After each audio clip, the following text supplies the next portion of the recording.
barakora haleluya. Abaje gusenga haleluya. Abaje gusenga haleluya. Abaje gusenga haleluya.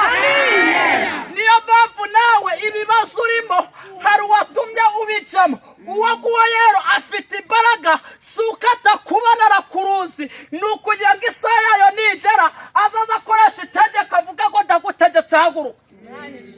Muri kubyumva ra? Haleluya. Iyo umuntu iyo ari mu bibazo aba basenganaga bamutera umugongo, ariko iyo ari mu bisubizo aba basenganaga barasa kumusura. Ndagira ngo ubwego mu gihe ukiri mu ishuri ntiwemerewe gusakuza uri kwiga. Amasomo urimo yiga neza, nyuma yo kwiga hari nk'itsi itsinze, kandi gutsinda harimo kuzatsira diplome ikutambutsa hahandi waciye uri mu ishuri. Mwambere Imana icyubahiro ndabagusaba n'abantu bicaye hariya rwose mwirinde mujye muri kijyanda cyo ruguru, imyanya iracyarimo. Abantu mwicaga muzahagaha kwa ngo tubashe kuganira neza natabatera umugongo. Haleluya. Amen. Tugiye gusoma ijambo ry'Imana riri muri Luka 5:22. Ni ijambo dusanzwe twumva, ariko uri kururire mu mwuka ubwira ibibazo bibwati wabibazo. Igihe mwanze kirahagije, igihe mu mazo kirahagije. Dusomye ijambo rivuga ngo aka kanya Yesu ategeka.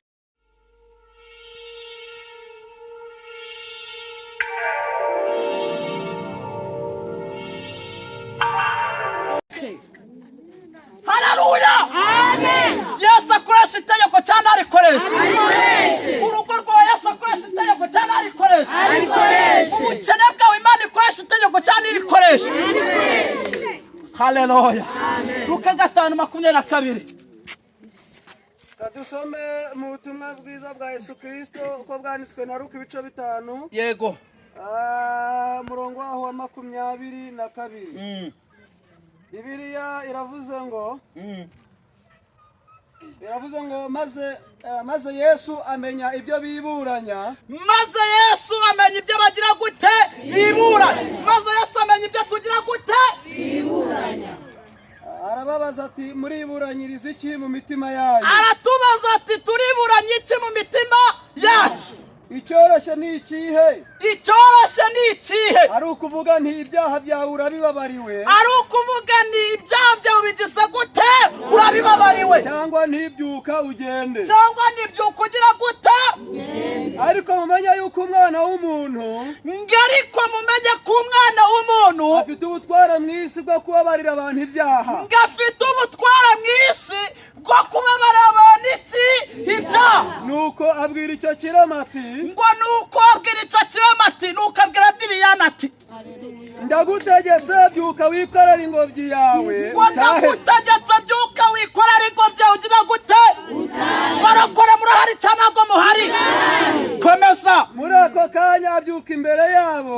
Muri ako kanya ngabyuka imbere yabo. Yikorera ingobyi yararyamyeho. Yikorera ingobyi yagize gute? Ataha ahimbaza Imana. Ataha ahimbaza Imana.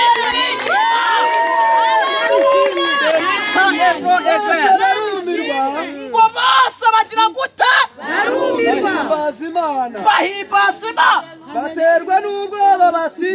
Baterwa n'ubwoba bati. Uyu munsi wa none.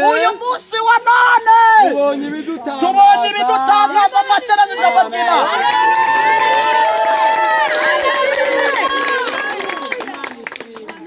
Narivuze ngo komera Imana amashyi mwakira ijambo ry'Imana. Bibiliya ivuze ngo iki? Iravuze ngo maze Yesu arababaza ni muriburanye iki mu mitima yanyu? Tumanutse hasi haravuze ngo Yesu abwira icyo kirema, akibwira ngo aka kanya ndagutegetse ngo byuka wikore ngo byawe ugize gute utahe. Barokore murahari cyangwa ni muhari? Bibiliya ivuze ngo iki? Iravuze ngo icyo kirema cyahise gihaguruka ngo cyikorere ingobyi yagize gute yararyamyeho ngatagira gute ahimbaza Imana. Murahari cyangwa na mungu muhari? Teraniro haleluya. Amen. Teraniro haleluya. Amen. Teraniro haleluya. Amen. Narinzanye ijambo rivuga ko Imana igutaba.